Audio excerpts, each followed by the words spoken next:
And do you have random things? Anyone have random things at your house that you have no idea why you have them? Anyone? Just random things in your house? Yeah, I wonder if you have something like this. Like, do you have a slingshot at your house? I found this, and I'm like, why is this at our house? Why do we have a slingshot? Right? We did have a little bit of action here at the mall on Thursday, so I wasn't afraid, not at all, so we have like random things like slingshots, but then sometimes we have other random things, like this thing, this golf club that I found, right? It would be perfect. Oh, that's ridiculous. You got to do it like this. This is it's a very fancy watermelon slicer. Joanna says whenever, can you slice the watermelon today? Right? So today we're talking about David and Goliath, as you could probably imagine, with the slingshot, the sword. I didn't bring my chainmail or my helmet or anything like that. Thought that might be over the top, but I found a sword. It's weird. Stuff at our house. It's actually Luca's. He was probably doing something dangerous. People who work on stuff say this all the time. They say, you need the right tool for the job. How many believe that? You need the right tool for the job. It just makes things so much easier. But not only do you need the right tool for the job, you need to know how to use it. It helps if you know how to use a sword and a golf club, either one, right? But what's the right tool for getting through life? We really don't know what that tool is. I would say one of the best tools for getting through life is definitely faith. You've got to have faith, but you can't just have faith in anything. You have to have faith in the right thing. People have lots of faith in all kinds of things. I would say everybody has faith, but you have to have faith in the right thing. Today we're continuing what we started last week, following the story of King David. Now, he's not king yet. We haven't gotten to that point, but he's already acting like a king, a good king. More importantly, he's acting like a man of faith. So you say, what is a person of faith? Well, a person of faith is someone who puts his trust in God and not in self. A lot of people put their trust in self, but a person of faith puts their trust in God. So we're in 1 Samuel. It's in what we call an Old Testament book, about 1,000 years before Jesus. And it's chapter 17, verses 32 through 49 we're going to read today. So this is the story of David and Goliath. 1 Samuel 17, 32 through 49. Here's what it says. Don't worry about this Philistine, David told Saul. I'll go fight him. Don't be ridiculous, Saul replied. There's no way you can fight this Philistine and possibly win. You're only a boy, and he's been a man of war since his youth. But David persisted. I have been taking care of my father's sheep and goats, he said. When a lion or a bear comes to steal a lamb from the flock, I go after it with a club and rescue the lamb from its mouth. If the animal turns on me, I catch it by the jaw and club it to death. I have done this to both lions and bears, and I'll do it to this pagan Philistine too, for he has defied the armies of the living God. The Lord who rescued me from the claws of the lion and the bear will rescue me from the Philistine. Saul finally consented. All right, go ahead, he said, and may the Lord be with you. Then Saul gave David his own armor, a bronze helmet, and a coat of mail. David put it on, strapped the sword over it, and took a step or two to see what it was like, for he had never worn such things before. I can't go in these, he protested to Saul. I'm not used to them. So David took them off again. He picked up 5 smooth stones from a stream and put them into his shepherd's bag. Then, armed only with his shepherd's staff and sling, he started across the valley to fight the Philistine. Goliath walked out toward David with his shield bearer ahead of him. sneering in contempt at this ruddy-faced boy. Am I a dog, he roared at David, that you come at me with a stick? And he cursed David by the names of his gods. Come over here and I'll give your flesh to the birds and wild animals, Goliath yelled. David replied to the Philistine, you come to me with sword, spear, and javelin, but I come to you in the name of the Lord of heaven's armies, the God of the armies of Israel, whom you have defied. Today the Lord will conquer you, and I will kill you and cut off your head. And then I will give the dead bodies of your men to the birds and wild animals, and the whole world will know that there is a God in Israel. And everyone assembled here will know that the Lord rescues his people, but not with sword and spear. This is the Lord's battle, and he will give you to us. As Goliath moved closer to attack, David quickly ran out to meet him. Reaching into his shepherd's bag and taking out a stone, he hurled it with his sling and hit the Philistine in the forehead. The stone sank in, and Goliath stumbled and fell face down on the ground. Quite a story. Amazing. David and Goliath is one of those popular stories in the Bible. A lot of people know it, even if they don't know much about the Bible. It's an underdog story. Even today, in sports especially, when you have an underdog matchup, they compare it to David and Goliath. They say, wow, they have to go up against this better team, this incredible team. Luca, yesterday, what did we watch? It was the Giants versus the Patriots, 2007 Giants and Patriots Super Bowl. Do you remember that? It was the ultimate underdog story, David versus Goliath. Here's why we love the story so much, because it's a story about hope when the odds are stacked against us. It's a story about courage. We like to use that story when life's problems become overwhelming to us. When we have big problems that seem insurmountable, we say it's David and Goliath. It's inspiring, and it should be inspiring to us. That's all fine, as long as we don't lose the plot, though. If we're going to apply the story to our lives, then we'll have to think like David. We need to have the kind of faith that David had. What kind of faith is that? What kind of man was David? He was a man of God. He put his faith and trust in God, not in himself. And this is where a lot of people miss it. Even Christians miss this. We flip the story around. We make it sound like God's job is to support our plans. Remember what the angel said to Joshua when Joshua asked him, he said, whose side are you on? Are you on our side or are you on our enemy's side? And what did the angel say to him? Basically, he said, I'm on neither side. Being a person of faith means getting on God's side. It doesn't mean to be on my side. It doesn't mean to be against the other side. It means to be on God's side. So what does that look like? If we look at verse 47, we might think that this is the point. Look what it says. David says, this is the Lord's battle, and he will give you to us. Wow, sounds like God's on our side. Why did God help David win, though? That's actually in verse 46, which I think is the better point, maybe the greatest point in this. He says, and the whole world will know that there is a God in Israel. You see, that's the point. That's the main point, at least.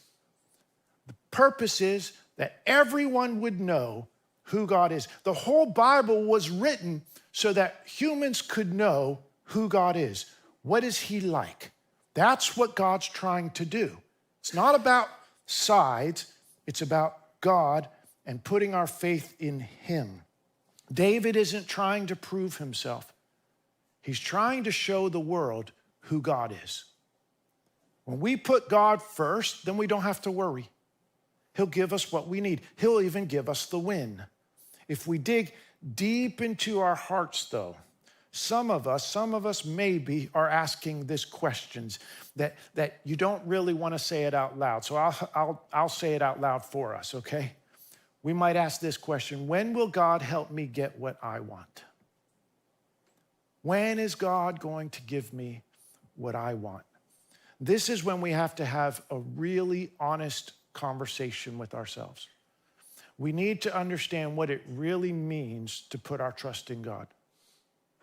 This is the test, because Jesus is standing right in front of you, and he's asking, will you put your trust in me? Brings up another point, and that is this: don't wear the wrong armor. Here we have the Israelite army, and we have the Philistine army at an impasse. They're on both sides of a valley, and so no one has the upper hand. Now, every day, every morning, this massive Philistine warrior, he comes out and he mocks Israel. He mocks Israel's God. One of the things to understand in this is that ancient people didn't see war as something neutral. They saw it as a spiritual battle. It's still that way in the Middle East. We fight for our God. So when you shout your insults and your threats to the enemy, to the other side, you're essentially saying, our God is bigger than your God. Our God is better than your God. Our God is going to beat your God, essentially. David wasn't old enough to join the army. You had to be at least 20 years old. So his dad, Jesse, who we met last week, Jesse sends David out to his brothers to bring them some food while they're on the front lines. David goes out, and he just happens to see this Philistine who's mocking God, and he says, this is ridiculous. Why are we letting this happen? He's upset.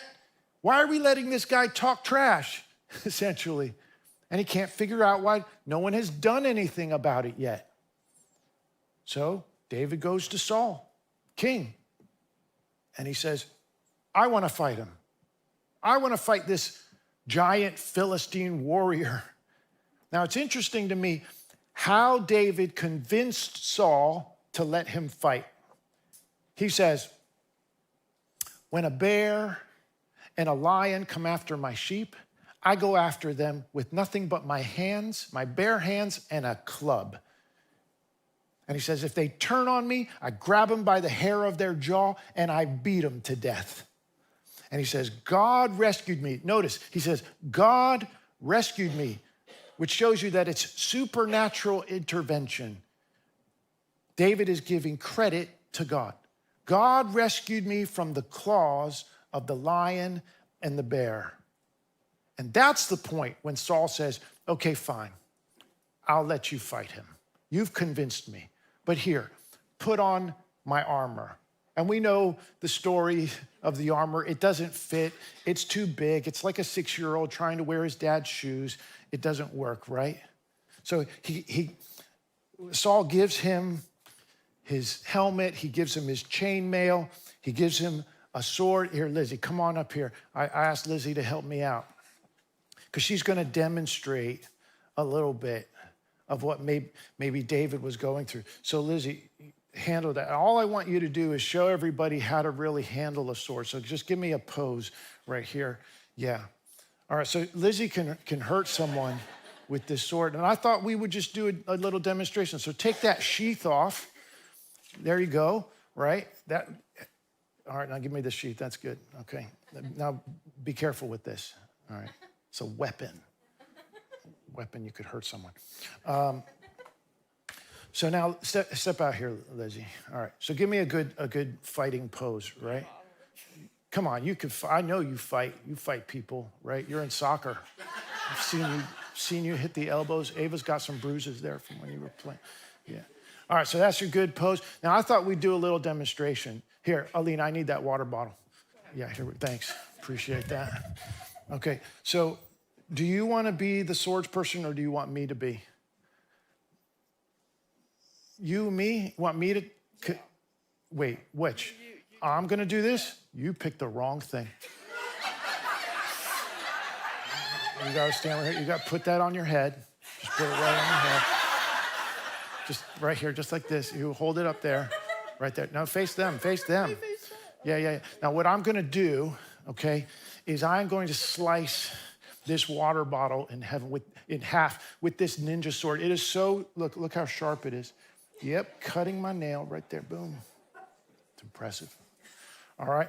This is too easy. This is too easy. Let's do it blindfolded. I'll just close my eyes, don't worry. Okay, ready? Are you kidding me? You're gonna let me do this. This kid. That's faith. That's faith. That's faith. Take it with you. All right. It's good. Here, you need this, for sure. For sure. Put that thing away. For my next, who will, no, just kidding. See, you see a demonstration of faith. I'm gonna put my trust in this guy who says he's gonna cut a water bottle in half on my head. Let's not miss this point. David just got finished saying, I've killed lions and bears with my hands and a club. Saul says, okay, here's my armor and here's my sword. Do you see the irony? David said, I didn't need anything except my hands and a club. And Saul says, no, you need a sword. You need an armor that's too big for you. Who does Saul put his trust in? Himself, technology, equipment. Who does David put his trust in? The Lord. Who's paralyzed with fear? It's Saul and the Israelite army. Who's ready to fight? Who's ready to go? David is. Now, it may seem like David's the underdog, but David doesn't see it that way. Oh, they've got a skilled and experienced warrior with advanced weaponry. You can't go out there with a stick and a sling. It wasn't this kind of slingshot. It was a sling, and they were actually very accurate with these slings. They would keep animals away, just like David described. But you can't beat this warrior with a sling and some stones from a riverbed. For David, it doesn't matter. He doesn't need to listen to what everyone else thinks. He has heard from God. He knows God. He walks with God. Have you found yourself listening to what the world says over what God says? It's okay to listen to the world every once in a while. There's some good advice out there, but not over what God says. That's when we have to choose. That's the test of faith. Will I choose the world over what God says is right and good for me and for everyone? God sets the rules. He's the one who says this is right and wrong, good and bad. What if going to God was our first impulse instead of our last resort? What if that's how we lived? What if that's how we had faith? I think many people, when trouble comes, oh no, what do I do? And we go looking for answers. And then when we've exhausted all the answers, let's try God. Why not flip that around? Start with God. You may notice that David still used weapons.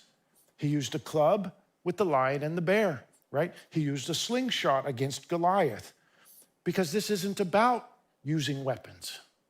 This isn't about you could make an argument that David maybe had better technology. He didn't have to get as close in order to fight. It's not the point. What we're supposed to see is the contrast. Saul put his faith in his armor, but he lost faith because he didn't trust his armor. He didn't think that it was good enough, at least not good enough to fight this Philistine.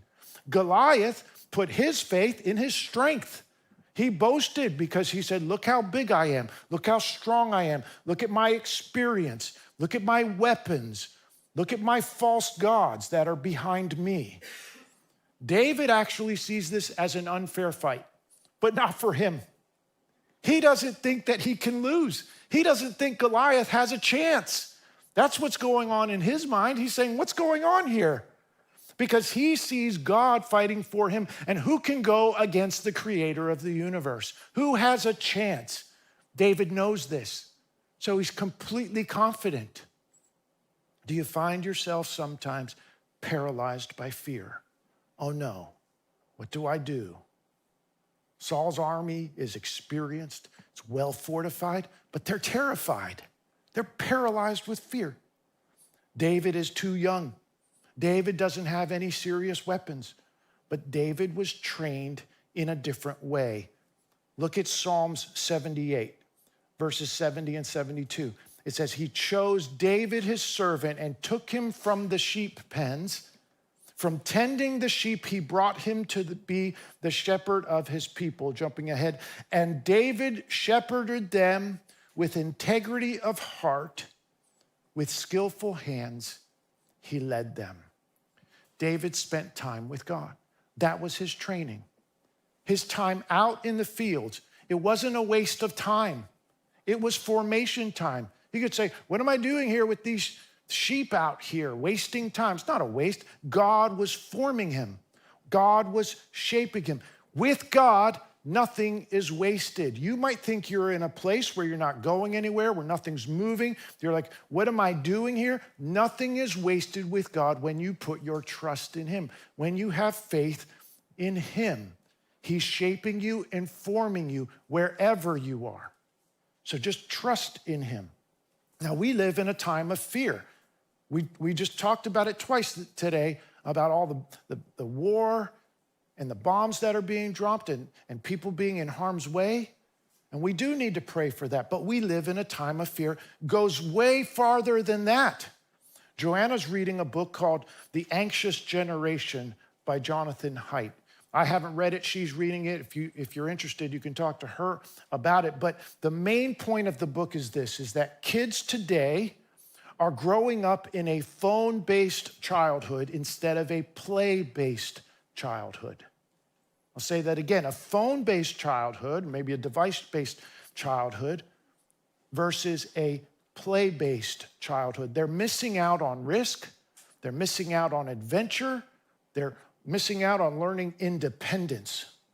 So instead of being prepared for real life, they're anxious and afraid of it. It's paralyzing them with fear. That's Saul's army. Spiritually fragile. David, on the other hand, has been out in the field. He's been alone with God. He's had to face real danger, but he has seen God come through over and over. He's been prepared for life by God. Wherever you are, do you put your trust in God and allow him to prepare you through the struggle, not to avoid the struggle, not to avoid the dangerous places of the world, but to say, God, shape me, form me, help me have faith in you. There's a thing called bed rotting now. Anybody heard of this? Bed rotting, it's called. It's when you stay in bed. Sometimes people do it a full day, watching TV, scrolling social media, or eating. I would add to that probably video games, instead of doing daily routines and chores. It's spiking in every generation, and sorry, Gen Z, you're leading the way. It's the way it is, but don't worry. They're the people coming up behind you, they'll have their set of issues. Every generation does. But it's in every generation now, which is amazing to me. People who don't bed rot are more productive. They have more energy. They have greater overall life satisfaction. Okay, so there's a problem. We don't have to beat people up. What we should do is think, what's the solution? What do we do about this? If I said to you, what's the solution to bed rotting? What would you say? Where would be your first impulse? How are we going to solve that problem? Our answer to that question will depend on our relationship with God. Think about that. How you answer that question will depend on what you think about God, your relationship with him, your faith in him. Let's make faith our motivation rather than fear, rather than paralyzing us and shutting us down. Make faith your motivation. But this whole story, it might not seem like it, but this story is really about Jesus. I know it's 1,000 years before Jesus, but everything's pointing toward Jesus. Everything in the Bible is either pointing forward to Jesus or it's pointing back to Jesus. This story is really about Jesus because Jesus is the better David. When Jesus was crucified, it seemed like Jesus lost the battle to the religious leaders, to Rome, to the system. The real Goliath, though, was Satan. It was sin. It was death. It was the kingdom of this world. That's the real loudmouth, standing out there mocking God, telling you, you don't have a chance. Satan is the one who's trying to intimidate you and paralyze you with fear so that you can't face the world. And it's not just death that we're threatened with. It's things like, you're never going to be happy. Give up. It's hopeless. You've messed your life up way too much. There's no recovery. There's no coming back. Or it might be something sinister and subtle like this. Oh, you'll be fine. You just got to get the right job. You got to get the right promotion. You got to find the right person in your life. You need to have the right stuff or the right amount of stuff, and then you'll feel okay. It's all lies. It's lies. It's the giant shouting out there, making you feel intimidated, making you stay paralyzed, full of fear. It looked like Jesus was the underdog. No army, no weapons, no political power. Jesus didn't fight with swords or armies. Jesus faced the enemy with nothing but obedience, surrender, and trust. It's all he needed. We look at that, we say, you can't fight with that. You're going to lose. Goliath said, I'll feed your body to the birds, to the wild animals. But God said, no. Jesus was buried with honor. Why? Because he won. Jesus won.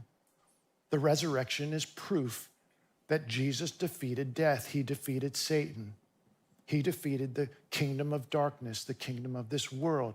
Jesus gives hope to us because he defeated death, because he rose from the dead. Our future is secure because we know that Jesus rose from the dead. That's our future for those who put their trust, put their faith in Jesus.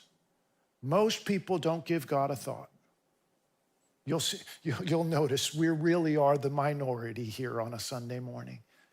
It's a big change in our culture. It's been happening for decades. Most people don't give God a thought.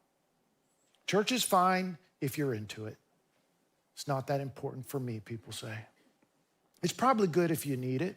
Not necessarily a bad thing. It's good to have good morals. It's good to do some charity. It's good to set a good example. Help people if they're in a tough place. Those people think like King Saul. They think like the Israelite army, going through life, looking the part, putting all the armor on. Got my fancy sword, I've got my shield, I've got my helmet, I've got my chainmail. I look the part, but I'm not fighting. I'm stuck here, afraid of what's going to happen next, trying to keep it all together. What's going to happen when the giant shows up? What's going to happen when Goliath shows up? They won't know who to put their trust in because they've been putting their trust in themselves all along. And they know deep in their heart that they can't save themselves. The world is too big, bad, and mean, and scary, and it's going to crush them. Why not live like David did? Why not have faith that gives you courage? That gives you boldness to say, what's going on here? This is ridiculous. Someone needs to do something. I'll do it. Why not think like that? Full of faith like David. Look what David gave his life to. We find this later in the Psalm, Psalm 27:4. David wrote this, the one thing I ask of the Lord, the thing I seek most, is to live in the house of the Lord all the days of my life, delighting in the Lord's perfections and meditating in his temple. Do you delight in the Lord? That's what it means to put your trust in Jesus, put your trust in God, to delight in his word and his worship and fellowship with other believers and to know him on such a deep level that you could face anything without fear, to have faith, to know what your purpose is and what the future is, that you have hope in Jesus because he rose from the dead, And he gives you everything you need. It's the delight in the Lord. To stand before Jesus and be in awe. To say, Lord, you are wonderful. You are creator of all things. I lift up my hands in worship. I sing to you. I praise you. I move things around in my schedule for you. I think about you. I start the day reading your word, praying to you, asking you to lead me, that your Holy Spirit would be in me and that I would be sensitive. And I would even change my plans maybe if you say, I want you to do this. I want you to go there. To have that kind of confidence. That's delighting in the Lord. That's what David did. That's why he had such confidence. That's why he wasn't afraid. What about us? Are we full of faith and courage? Or are we full of doubt and fear, where we're paralyzed, hiding away? God wants to give you faith. God wants you to have courage, not in yourself, not in your ability. If you say, I'm too weak, perfect. Now God can use you. I'm broken. I've messed up too many things. Perfect. Now God can use you because he doesn't have to fight through your pride and arrogance. Now he can say, depend on me. Because in our weakness, he is made strong. Everyone who knows us will say, they couldn't have done that. Only God could have done that. I know that guy. Only God could have done that. God gets the glory. Faith, courage. Putting our trust in Jesus. As the band comes up now, I want you to ask yourself a couple questions. Try to really focus in on this. Ask yourself the question honestly, because this is going to make all the difference. Who am I trusting right now? And I don't mean trusting a little bit, even trusting mostly. I mean completely. Who gets to move things around in your life, no questions asked? Who am I trusting right now? Think about that. Am I truly trusting completely in God? Lord, show me where I've been trusting in my own armor, where I have said, I need to do more to make my life secure, to find happiness, rather than just listening to God and saying, God, direct me, lead me. Would you do something for me right where you're seated? Only because there's nothing mystical about this, just to keep the distractions away. Would you close your eyes? Because I want you to pray this prayer with me, so that we can just completely focus on these words and we can focus on God right now. If you'd like, I'd like you to repeat this with me. Make this our statement of faith as a people of God, as this local church body, as people surrendered to Jesus, who've put our trust in Jesus. Just repeat after me. I'll say it, then you repeat. Let's pray this quick little prayer together. Say this: the Lord is my shepherd.